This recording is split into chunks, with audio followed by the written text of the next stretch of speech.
Hello students, today we are going to study the essay I Have a Dream written by Martin Luther King. Before we move on the text of the essay, let us have a brief introduction of the writer of this essay. Uh, and the full name of the writer is Martin Luther King Jr. Born in 1929, he was one of the most prominent leaders of the African American civil rights movement. Martin Luther king junior जो थे वो 1929 में पैदा हुए थे और उनकी जो मृत्यु है 1968 में हुई। और वो जो हैं बहुत ही मुख्य लीडर्स थे जो अफ्रीकन अमेरिकन जो सिविल राइट्स मूवमेंट है, जो गृह अधिकार जो अभियान जो चला था उसमें जो है मुख्य लीडर में से एक हैं। Having experienced humiliation, prejudice, and discrimination in social, economic, and educational opportunities, King became a civil rights activist to take an open stand against racial discrimination and to speak out against racial injustice.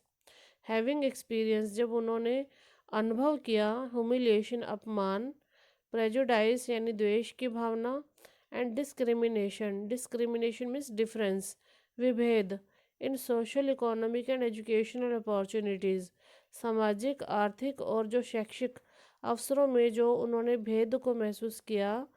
King became a civil rights activist, तो फिर वो जो है गृह अधिकारों को लेकर अपने देश में अधिकारों को लेकर एक सक्रिय कार्यकर्ता बन गए।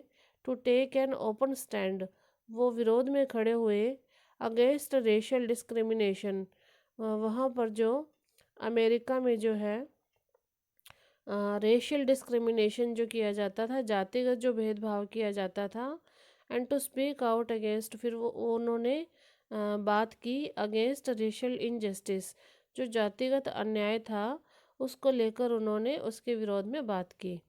He was at the four front of several strikes, वो आगे खड़े रहे कहाँ पर, at the four front of several strikes, बहुत सारी हड़तालें हुई। स्ट्रगल्स यानी संघर्ष हुआ, कैंपेन्स होते हैं अभियान। इन द 50s 1950 के दशक में जो एंड द 60s 1950 और 1960 के समय में जो है काफ़ी सारी हड़तालों में, संघर्षों में, अभियानों में उन्होंने भाग लिया। And was determined to use the peaceful method, लेकिन वो दृढ़ निश्चयी थे कि उन्होंने अपनाया पीसफुल मेथड होता है जो अपने शांतिपूर्ण तरीका अपनाया, ऑफ सिविल डिसोबीडियंस, जो सविनय जो अवज्ञा का जो विधि है उसको उन्होंने अपनाई कि किसी भी बात को विनयपूर्वक मना करना। प्रोपाउंडेड बाय हेनरी डेविड थोरियो, इस विधि जिसको कि बनाया गया था हेनरी डेविड थोरियो के द्वारा and perfected bye Mahatma Gandhi, और इसको पूरी तरह उपयोग में लाया गया महात्मा गांधी के द्वारा। It was mainly because of Kings non violent campaigning and struggles that the Civil Rights Act was passed in 1964. It was mainly because of King's non violent campaigning, king ने जो नॉन वायलेंट यानी अहिंसक तरीके से जो अभियान चलाए और संघर्ष करा, उसकी वजह से ही that the Civil Rights Act was passed, तब वहाँ पर अमेरिका में जो है सिविल राइट्स एक्ट बनाया गया था, वाज पास्ड इन 1964 1964 में। And he went on to become the youngest person to be awarded the Nobel Peace Prize. फिर वो जब ये वो जो है he went on to become, वो सबसे जो है कम उम्र के व्यक्ति बने to be awarded the Nobel Peace Prize, कि उनको नोबल का शांति पुरस्कार जो है उनको मिला। He was assassinated on 4 April 1968 in Memphis और थेनेसी। 4 अप्रैल 1968 को फिर उनको जो है उनका कत्ल कर दिया गया मेम्फिस टेनेसी में। Today more than 40 years after his martyrdom, आज जो है 40 वर्षों के बाद उनके जो शहीदी के, he is regarded as the undying symbol of human rights. आज भी उनको जाना जाता है अनडाइंग अनडाइंग सिंबल, जो कभी नहीं ख़त्म हो सकता, प्रतीक जो है ह्यूमन राइट्स का, मानव अधिकारों के प्रतीक के रूप में वो जो है आज भी उनको उनको जो है अनडाइंग सिंबल, यानी जो कभी ख़त्म नहीं हो सकता, ऐसे प्रतीक के रूप में उनको माना जाता है।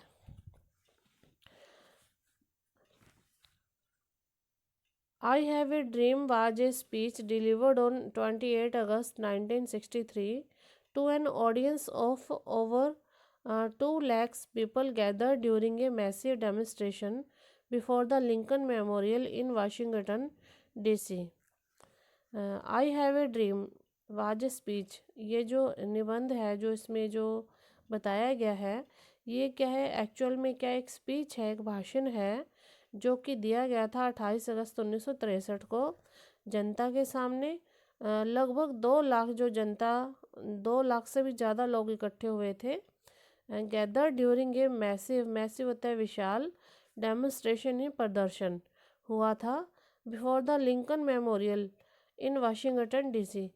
वाशिंगटन डीसी में जो है लिंकन मेमोरियल के सामने जो है, ये वहाँ पर ये बहुत बड़ा प्रदर्शन किया गया था on the 100th anniversary of the इमांसिपेशन proclamation. जो 100 साल बीत गए थे इमांसिपेशन प्रोक्लेमेशन का, स्वतंत्रता का घोषणा पत्र उनके लिए जो बनाया गया था, तो उसको 100 साल बीत गए थे। तो उस अवसर पर जो है वहाँ पर लोग इकट्ठे हुए थे, तो वहाँ पर ये भाषण दिया गया था। दिस डेमोन्स्ट्रेशन वाज ऑर्गेनाइज्ड, और ये प्रदर्शन था, इसको शुरू किया गया था to call attention of the wrongs, कि ध्यान में लाया जाए जो गलत काम किया जा रहा है, जो गलत व्यवहार किया जा रहा है, suffered by the African Americans, जो गलत व्यवहार सहन किया जा रहा है अफ्रीकन अमेरिकन्स के द्वारा, यानी अमेरिका में जो अफ्रीकन लोग जो रहते हैं, तो उसके ऊपर ध्यान दिलाने के लिए ये प्रदर्शन किया गया। And to push for federal legislation to bring about change, और टू पुश फॉर फेडरल, और एक कोई भाई भाई की भावना के हिसाब से एक लेजिस्लेशन यानी कानून जो है उसको आगे बढ़ाया जाए, टू ब्रिंग अबाउट चेंज, कि ये जो विभेद का जो व्यवहार किया जाता है उसमें परिवर्तन आए, तो उस हिसाब से ये प्रदर्शन किया गया। Still regarded as one of the greatest and most memorable public speeches in history, और ये जो भाषण है आज भी माना जाता है सबसे का मतलब बड़े भाषणों में से एक माना जाता है, और मोस्ट मेमोरेबल, ये बहुत यादगार भाषणों में से, पब्लिक स्पीचेज में से, इतिहास की जो पब्लिक स्पीचेज हैं उनमें से एक यादगार भाषण ये माना जाता है। It marked a defining moment in the American civil rights movement. It marked a defining moment, तो ये अमेरिकन सिविल राइट्स मूवमेंट जो अभियान चले हैं, वहाँ पे आंदोलन चले, उनमें ये एक डिफाइनिंग मोमेंट माना जाता है, यानी कि इसको याद रखा जाता है इस अवसर को। In this fervent emotionally charged speech, इस ये जो फर्वेंट यानी बहुत उत्साह से भरा हुआ, इमोशनली चार्ज्ड यानी बहुत भावनाओं से भरा हुआ ये जो भाषण है, king highlights the wrongs, king यहाँ पे जो जो इस निबंध के जो लेखक हैं मार्टिन लूथर किंग जूनियर, तो वो हाईलाइट करते हैं, बताते हैं the wrongs suffered by African Americans, कि क्या अन्याय सहन करते हैं अफ्रीकन लोग हैं अमेरिका में जो हैं, and appeals for racial justice, यहाँ पर वो अपील करते हैं जातिगत जो रेस को लेकर जो जस्टिस यानी न्याय के लिए अपील करते हैं, ट्रू इक्वालिटी, और सच्ची जो है समानता, सही समानता उनको मिले, ऐसी अपील है। He underscores the veritable American nightmare of racial injustice, underscore यानी गिनवाते हैं काउंट करवाते हैं, द वेरिटेबल यानी बहुत ज़्यादा, जो अमेरिकन नाइट मेयर है, जो अमेरिका में नाइटमेयर बोलते हैं, जो ख़राब सपना होता है। तो इसको बताते हैं रेशियल इनजस्टिस का जो बुरा सपना है, उसकी बात करते हैं। सेग्रीगेशन जो उनके साथ विभेद किया जा रहा है, सेपरेशन की फीलिंग है। And then sets out his dream for a future of peace. फिर वो अपना एक बताते हैं, उनका एक ड्रीम है फॉर ए फ्यूचर, भविष्य के लिए एक सपना है, वो भी बताते हैं इसमें। और सपना है of peace, racial harmony and equality. जिस सपने में वो देखते हैं कि अमेरिका में जो है शांति है, और जो जातिगत जो एक सौहार्दता है, एंड इक्वालिटी यानी समानता की भावना है। तो ये सब जो है इस निबंध में बताया गया है। और निबंध क्या है, एक्चुअल में निबंध नहीं है ये, मार्टिन लूथर किंग जूनियर के द्वारा दिया गया एक स्पीच है, जिसको कि एक ऐसे का फॉर्म दे दिया गया है।